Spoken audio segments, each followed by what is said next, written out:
Okay, let's create another version of a monkey. New version from this volume. Okay, so now let's inflate a balloon like this long and leave 2 inches allowance at the end. Okay, now of course leave a 2-inch bubble here.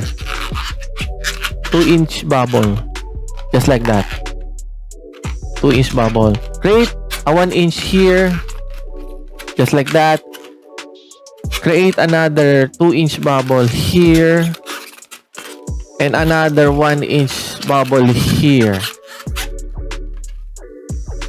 Okay, so now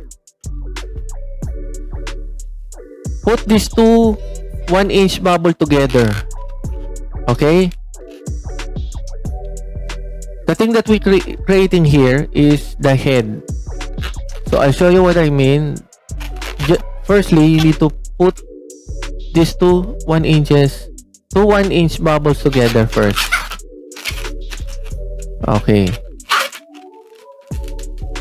and now create a small teddy bear ear here. Small teddy bear ear. Okay, by doing this. Okay, now create another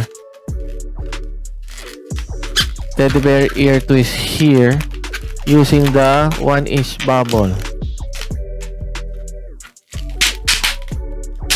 Okay, so we created the ears of a monkey. See? Now this is the next thing that we need to fix it. Okay,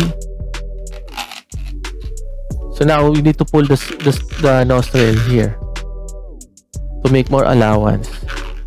See? And now put this end here downward and lock it up.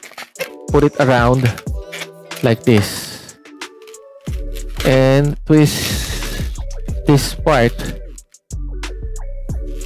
and you end up like this. So if you appreciate what we did here is, you notice this is the face of a monkey, the ears and the head. Now the easy part, the body. Okay, so now first step, leave a 1-inch bubble for the neck. Create a loop for the arms of our monkey. It should be bigger, just like that. Okay, now create a last part, which is the legs of a monkey. All right, things like this.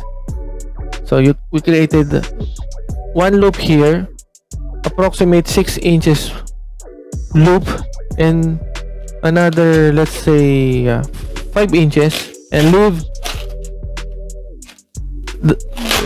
the excess. Okay, like this. This would serve as a tail of a monkey. All right, so now this is the new version of our monkey. Of course. Okay.